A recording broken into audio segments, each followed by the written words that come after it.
Good morning, good afternoon, good evening. Welcome to the latest episode in the PISTE Podcast from the team here at Oxford Ski Company. I'm Felix Hemsley, and today we are joined by Edward Hooper. Hi. Morning, Ed. Thank you for joining us, stepping away from your desk.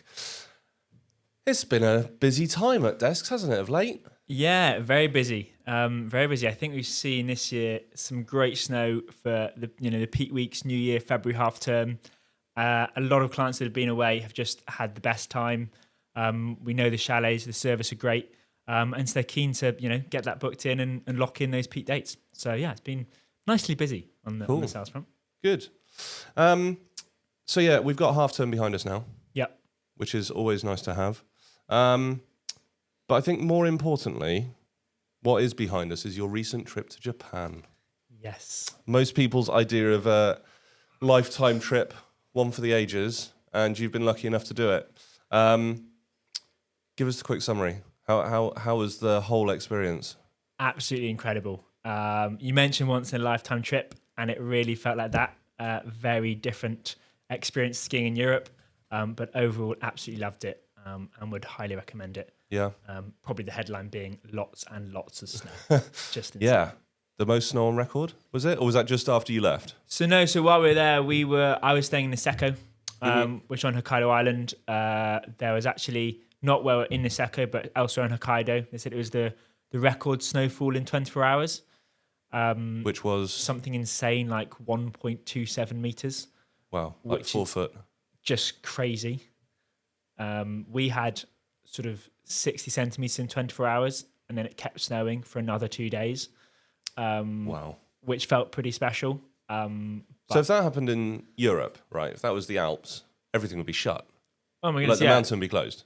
So yeah, it was crazy. Like their chairlifts, they had to get snow below the chairlift so people's skis didn't get caught on the snow. But the mountain stayed open. So we had a few days where it wasn't open because quite high winds. Okay.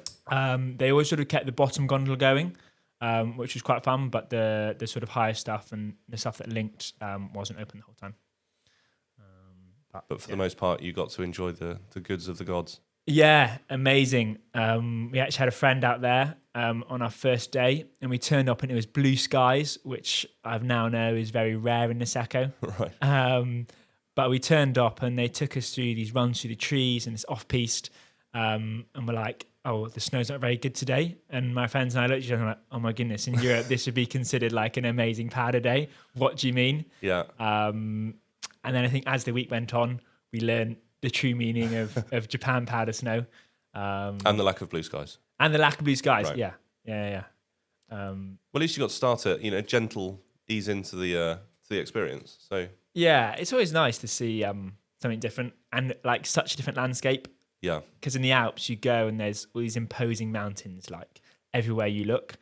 Whereas like Hokkaido's flat with like a few hills. The main mountain in Niseko, the top is sort of 1,300 meters, which if you look at comparatively, where we operate in the Alps, the sort of the level that would be like resort height. And that's the top of the mountain. Yeah. So Niseko itself is not much above sea level.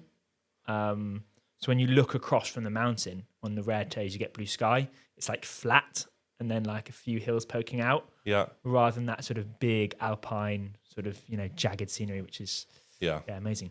But still in its own way, very cool. Oh yeah, I'm sure. Yeah, absolutely. From a vista perspective, something different is always exciting to see. I think we're spoilt in the Alps and everything. Apart from the Dolomites, which looks very different, I think we think that the Alps often all looks very similar. So yeah, something different's always cool. But I guess different is probably the theme of skiing in Japan, even traveling to Japan. One, it's an awful long way away. Yeah. It's nearly Antipodean to us. Yeah. Which explains why it's essentially an Australian resort, from what you were telling me. Yes. Yeah. Very popular with the Aussies. Yeah. Certainly the biggest sort of nation out there. Yeah. Even more so than the Japanese. And I think that is quite specific to Niseko because it's become so well known and such a hub. But yeah, massive sort of population of Aussies out there. Quite a lot of Americans and Brits are in the minority. Yeah. So, sort of Brits and nationalities, not that many have made it that far yet. And that Aussie presence, is that Is that the working staff of the resort, or is that holiday makers? Is that a full mix of it? All of the above. Okay. So I'd probably say people working in the resort, like, certainly the lifties and guys working in shops, quite a lot of Japanese, but a lot of Aussies. You go into hire shops and there's just a lot of English being spoken. Whereas usually if you're skiing in France or something, you go in and they speak English to you, but then in the background, that sort of French. And when you get on a lift, all these French conversations going on. But you're never quite sure what they're saying. But I quite like that. The mystery. Yeah, it made me like the French more, really. Because I'm sure they're having the same mundane conversations, but it sounds more exotic in French. As opposed to Australians, when you know every word they're saying. Yeah. Some sort of loses its mystique. Yes, yeah. But, really nice guys. So how does the on-mountain experience differ from the European experience, which is very refined now? I mean, it's a well-oiled machine. Might not always be perfect, but it's industrialized, really. Yeah, really different. I suppose one thing that struck me was sort of the lift systems. I think I worked in the Three Valleys for a season in a chalet, and in my experience, the lift systems there are sort of unparalleled to anywhere else I've skied. You get a similar experience if you go to Four Valleys or the Arberg, something like this, but Niseko, sort of in terms of the quantity of lifts and that ability to get people up the mountain. Now, if you go to Maribel and you're at the Showdown, you sort of got 4 lifts. You've got bubbles, cable cars, and they're all taking 6 people up at once. That lift capacity in the morning to get people out and up the mountain is kind of insane. And even as you spread out amongst the resort, there are so many sort of 6-man chairs really lifting people up. I was sort of staying in Harafu, and you've sort of got 2 main lines. They both start with a gondola, but then it goes to sort of, smaller chairs. And they have these sort of funky lifts called pizza boxes. Which that doesn't sound reassuring. Yeah, which take you to the top of the mountain, which feels quite a cool experience. But you sit in on it by yourself. So a single chair? Single chair, essentially. Okay. And kind of looks like a pizza box, I guess. Which I guess isn't different to what the Alps had, say, 40 years ago. Yeah, whereas now, I remember, skiing in the Alps, if you sit on a 2-man chair, the ones that sort of nicely hit you harder in the back of the knee than they take you up the mountain, you think you've gone back 15 years. Yeah. Because you've become so used. Just been spoiled. To just the amazing lift systems that are in place. Yeah. But then that all adds to the experience, doesn't it? Yeah. It feels a bit more raw and... Yeah, exactly. Yeah. I think, so certainly that aspect of it was very different. The weather. I felt it was quite a tougher skiing experience. I like to think I'm a fairly hardy skier. But you were tested? Yeah, just cold. Right. Cold. Because of the wind or just atmospherically cold? Atmospherically cold, sort of both. But it was sort of, I would say typically skiing up the mountain, it was between -5 and -10, which in and of itself isn't crazy. You often get that in Europe. I think, and someone pointed it out to me, which is sort of a really good point, is it's the humidity. Okay. So you forget, because it snows so much and the air is quite moist, that -10 or -5 feels really cold. Yeah. Whereas sometimes in the Alps it's -5, you've got blue skies, sun shining, and it's like that really fresh, crisp mountain air. Yeah. And it actually can feel quite warm, weirdly. Whereas -5 in Niseko, when there's a bit of wind, cloudy, felt cold. Right. So tips are wear more clothes. Yeah, basically. Yeah. Wear more clothes, good gloves, good socks. All that stuff I say really key. Because especially on these sort of slightly slower lifts, they're pretty good at the little visors that come down. Mm-hmm. But there are a few spots where you think this could use a visor or an umbrella. Really sturdy umbrella. Yeah. But I guess also then on the kit front, waterproofness, super important. Yeah, exactly. So I had a lovely new shell jacket I just got for Christmas. It was its first outing and it did a fantastic job. Excellent. Really handy. Really good. I think good quit. I think it's always important, but certainly in Niseko I felt the cold. Right. Sort of more than I have in the Alps in recent trips. Gear up. Yeah. So some of the uniqueness of Japan, the actual skiing experience, you mentioned this to me the other day. We didn't get into it. Gate skiing. Which I thought meant taking a gate off a farmer's field and throwing yourself down a mountain. I'm really hoping it's not that. Well, it's not too far off. But no, gate skiing was amazing. And for me, one of the defining things of the Japanese ski experience, because it's basically controlled off-piste. And they have these gates, and they're these sectioned areas, essentially, where it's off-piste, but it's avalanche controlled. So you're not going to die in a horrible avalanche, but you kind of have free reign. And these amazing areas, the snow, when it snows, is incredible.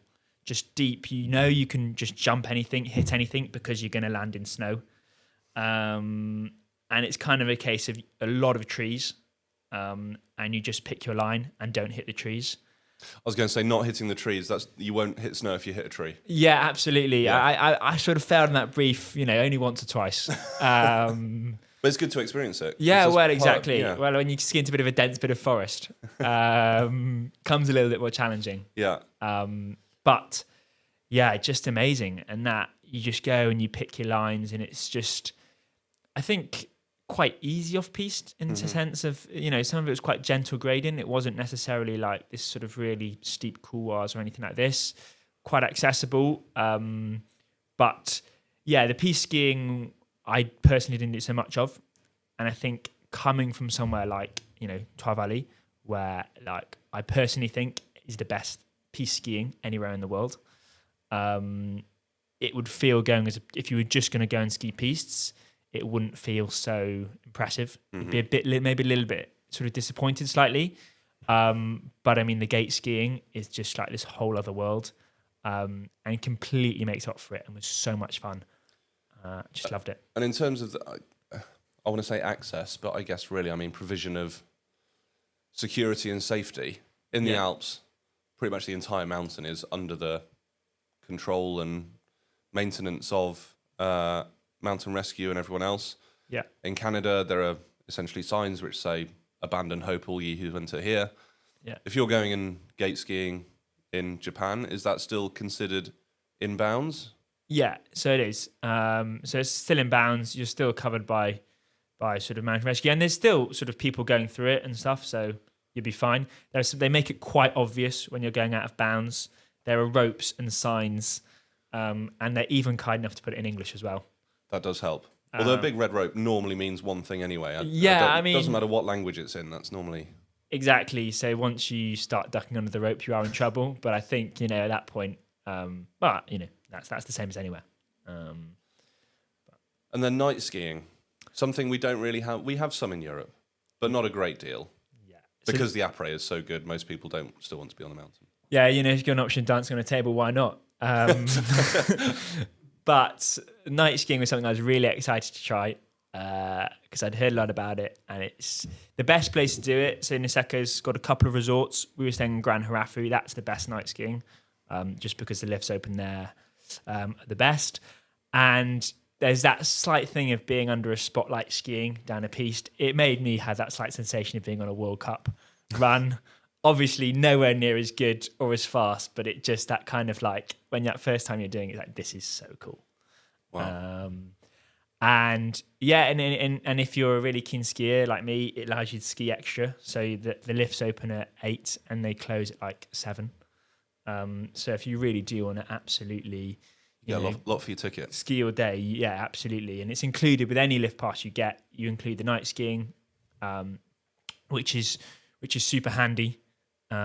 Busy? Not really, generally speaking. I think a lot of people have given up by the time it gets to night skiing, because they skied for a lot already.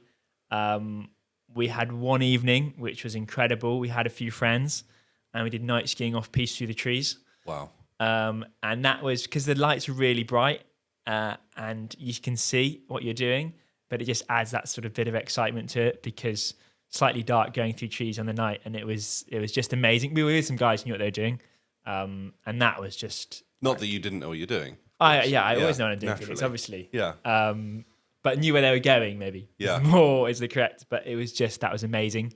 Just a super fun thing to be able to do. Yeah. Like, that's something I would say, like, if they could do it in Europe. And you'd never done night skiing before? I'd never done night skiing before. So it was my first time doing it, and I loved it. Is it intimidating?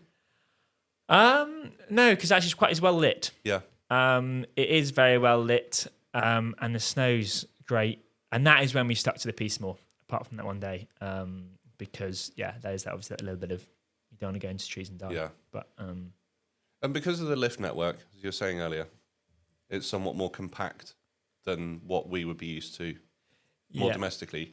Does it feel busier on the mountain, or is the mountain of such a scale that you actually feel you've got plenty of space?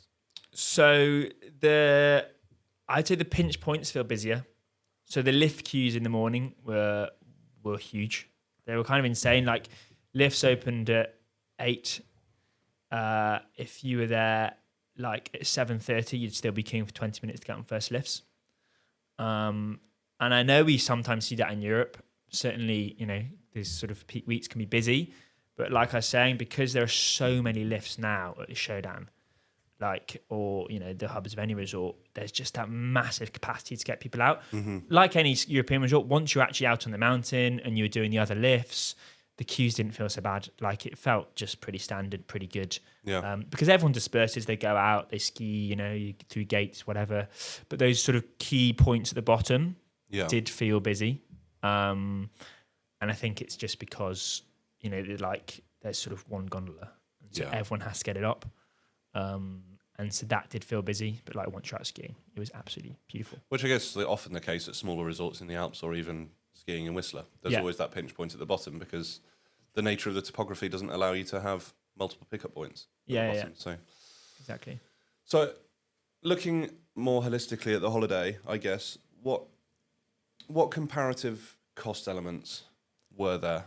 Obviously, setting aside flights and the big upfront capital costs of skiing out there. Yeah. Lift passes, food, drink. So lift passes are about the same. Okay. You're paying sort of converted to pounds about £50 a day. So for 6 or maybe slightly more. So for a 6-day lift pass, you'd be looking at 350 quid, 300 quid, which is about a Three Valleys pass. About the same as you pay in any of the big European resorts.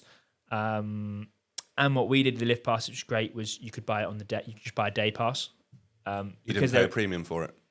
It's marginal. Yeah, it's 5,000 yen, which is 10 quid or something. But, okay. Or not even that, 5 quid. And so it's a tiny little thing, and you can just top it up on the app because you can either buy the whole Niseko United or you can buy little passes. And we even went to a different ski resort one day, so it made more sense for us to just kind of in the morning. Pay as you go. Yeah, pay as you go. And it worked out really well. Ski Hut, very similar pricing. Again, you pay for what you get, I think. You didn't take your own with you? We didn't, no. Okay. And because also they have some amazing powder skis out there. Well, that was going to be my question with the rental side, is actually if you took your own, would you end up renting anyway? I think so. Because, certainly for me, I don't have a big set of powder skis. So I think you want powder skis out there. Yet. Got the bug now. Got the bug. So I didn't take skis out, and you just get all the latest tech and they set you up, and it's great. And again, no language barrier because they're all Aussies sorting. Yeah, exactly. Yeah, okay. So that was super convenient. I would say accommodation expensive, but no different than sort of Zermatt or something. Okay. Because Niseko is concentrated, very popular. But the accommodation is very different. Yeah. Right? Both aesthetically, functionally, everything. You definitely know you're not in a Western hotel. Yeah, absolutely. And it's also just that sort of makeup of, it doesn't have the Alpine charm that you're used to. Much more just sort of very different kind of more regular buildings, I guess. Right. Which gives the resort a very different feel. To walking around a Zermatt or a Lek, and it's all this sort of charming chocolate box, which I personally love.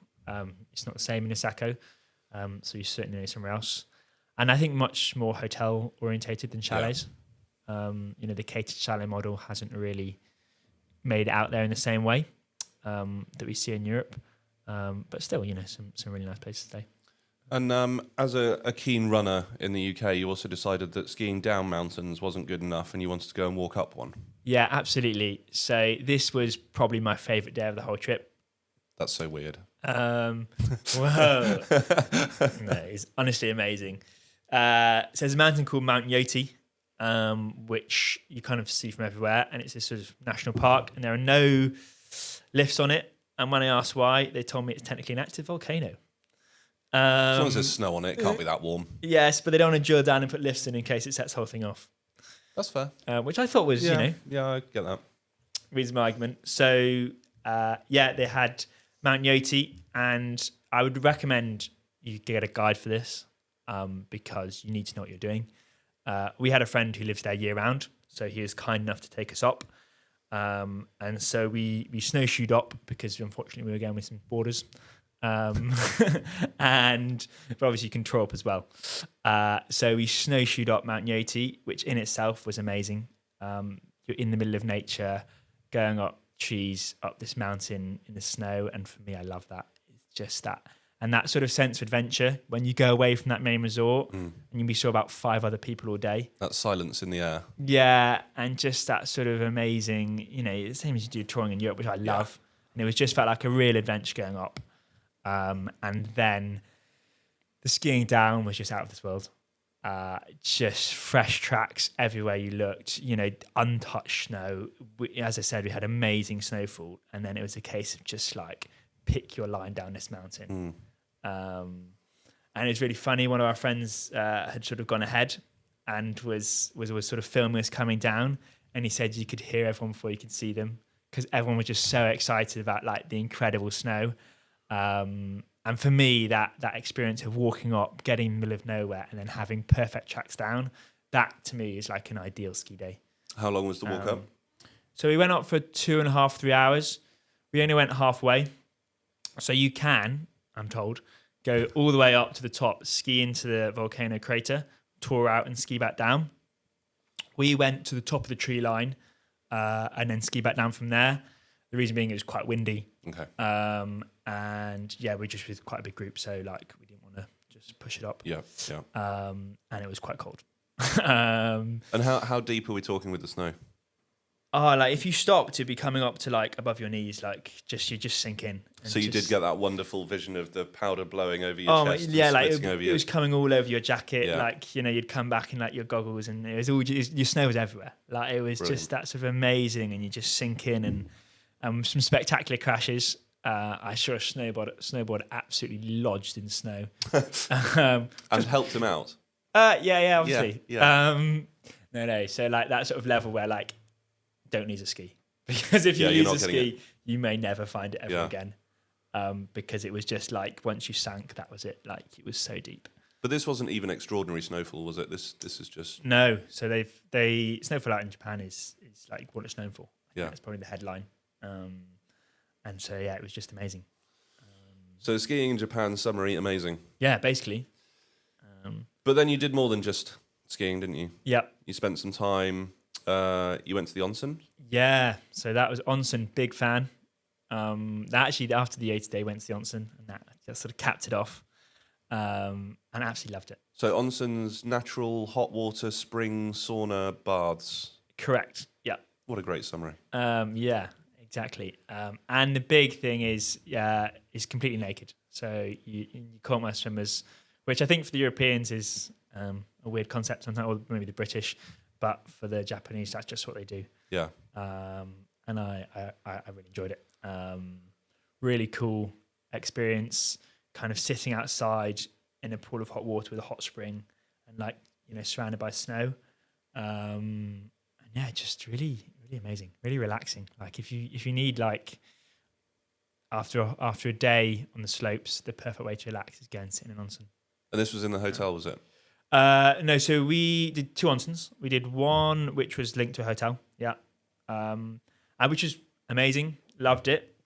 Was quite sort of European, and then we had a car with us, which is something I'd also really recommend, because we drove to an onsen slightly in the middle of nowhere, which gave a much more. It was firstly it's about half the price, right? And that then tourist tax, yeah, absolutely, and it just gave that more authentic experience, I think. And quieter. And like no one else spoke English there. Brilliant. So you didn't have a clue what was going on? No. Excellent. And it was quite a funny moment actually when we were going in and there were changing rooms and all there was 2 Japanese symbols in red and blue. And we were like, I've no idea. We just have to stand and wait till someone comes out because I can't risk walking in. I have no idea what this means. Cold-blooded, warm-blooded. Yeah, exactly. Yeah. So, but that was quite fun. But it just, I mean, the first Onsen was great. And then I think you went to second Onsen and we're like, wow, that was even cooler. Just that sort of authentic feel. And hold on, which were you, blue or red? Blue, I think. Right. That felt very uncertain. Yeah, I know. I'm concerned what happened there now. And did you do anything in Tokyo before, afterwards, or were you there solely as get in, hit the mountains? So I did a 2-week trip. I did 1 week based up in Niseko and then a week across Kyoto and Tokyo, which I'd really recommend because I certainly loved. The reason being Japan, as you mentioned, a long way away and an amazing country, so much to offer. And I'm, don't know when I'm going to be back. But I think I likely will. But Sounds like it. Yeah. So whilst you're there, for me, it take that opportunity to go and experience a bit else of Japan, Tokyo and Kyoto, which were really cool cities, very different. But I'd really recommend them if people are looking out to go and tag on to skiing. Really, really good. So anyone who's actually listened to this podcast, previous episodes, they'll know that you are our favourite fall guy for any time we talk about Apres ski. Yeah. Now, obviously, the cities have incredible infrastructures for wining, dining, going out, world-class food and cuisine. Mountain Apres in Japan. Yeah, so that was probably the only thing which I say is missing from the holiday. I love a sort of Ronnie's and KK's dancing on the tables with a pint in hand. There's something very satisfying about it, but not to be seen in Japan. Right. So there is not that same culture of Apres ski. Not just a lack of tables to dance on; it's actually a whole lack of Apres ski, and in general, not much stuff on the mountains. In terms of dining and restaurants. So yeah, that was sort of very different. In the way you come down, you might go to Fruitière at Folly or Panoramique at the top of Val d'Isère. In Japan there was like a few little kind of shacks, and from what I heard, the food there wasn't great, or certainly not comparable to the level of service you'd get at some of the top restaurants in the Alps. Yeah. And then it sort of linked to the Apres ski. There weren't really any Apres ski bars. You come down at the end of the day. And normally in the Alps, you can be guided by that sort of baseline to like where the spot is, and just sort of not really the case. There were bars in Niseko, but just not really at Apres ski. And so in the evenings there was some drinking to be done, but in the day, after ski, it was kind of more onsen and home. Sort of was the feeling. Which is kind of what you'd expect. I mean, it's a much cleaner living. Yeah. Culture, and I guess the environment has to reflect that. Yeah. So you're back now. It's been a couple of 3 weeks now that you've been back. 4 weeks. Yeah, something like that. Looking back to 2 aspects. One, is there anything you do differently? Yeah. And 2, with your mention of having a car, making sure you've got some good waterproof gear. What are your top hints and tips and guidance for going out there? Yeah. So looking back, what I do. What I do differently, I think we got a lot of aspects of the trip right. I think if I went again, I would be quite keen to explore a little bit more. Mm-hmm. We did 1 day in a resort called Rositsu, which is sort of about an hour's drive away. And that was really fun, but I've heard good things about some other resorts around there, and sort of being there, maybe explore a little bit more. Top tips, I would absolutely recommend going up Yoti if you get a chance, or doing some touring. Get a guide. It's just the most amazing day. You'll love it. Make the most of the gates. Ski through them as much as you can. And the other thing, and I know this is not everyone's cup of tea, but get up early, because there's nothing like first tracks. And I think sometimes in the Alps we can be a little bit. You get up for 9:30, 10, and you go up and you ski to lunch, and that's great. I think in Japan, where like the snow, it's about skiing that powder snow. I would say get up early and get those tracks in early. And if you want to then finish the day earlier, do. But those early lines on some of those days were just like incredible. Right. So yeah, that'd probably be kind of my main reflection, I think. And without your Apres, it's easier to get up early, isn't it, Ed? Well, exactly. Yeah, it does actually help quite a lot. There are whole new times of day for you on ski holidays now. Yeah. So yeah, that'd be my top tips, I think. Excellent. Well, thank you so much. I know it was 2 weeks of absolute wonder for you. Yeah. I'm surprised you haven't been telling us all we should go and trying to get the next fam trip to be to Japan. But we are going out to Zermatt shortly, so shortly in a couple of weeks as a team. I've asked this to the other guys. Are you not allowed to answer Japan? Okay. If you were to head out skiing tomorrow, Yeah. where are you going and where are you staying? That's a good question. I'd probably go to Verbier. Mm-hmm. And I might say in the lodge. Yeah? Verbier, yeah. How come? I just loved it when I went round. I think it's a very complete, cozy chalet. Excellent service. You're just really close to the centre of things, close to the Medjan lift. And Verbier is a resort I love. The off-piste, the itineraries there. Just some amazing skiing. And it looks like it's snowing there. Or snowing there. Looks like it's snowing everywhere at the moment. Yeah, it's snowing everywhere at the moment. Brilliant. So some fresh snow in Verbier on the itineraries tomorrow with the spa at the lodge to come back to. I think that's where I go. Yeah, that was said convincingly. I believe you on that one. Yet obviously, if we said anywhere, you're going back to Japan. So yeah, let's be well, honest. I mean, the only thing is a little far to go, but yes. It is, but worth it. Yeah. Ed, thank you so much for joining us. Thank you so much for all the insight. Japan has been on my bucket list. I nearly won a holiday to Japan with Salomon about 10 years ago. I still have the runners-up ski outfit that I did win, which is the only one that still vaguely fits me. That I skied in last week for the first time in 5 or 6 years. So yeah, I still have Japan on my bucket list, definitely, for sure. And I'm sure plenty of people in the office do. So you're now our guide. Absolutely. I mean, recommend it. Come ask me. As you can probably tell, I'll speak to you about it for hours. So come and ask me any questions and, go out there. It's great. It's Brilliant. amazing. Thanks, chap. Thanks so much, Felix. Cheers.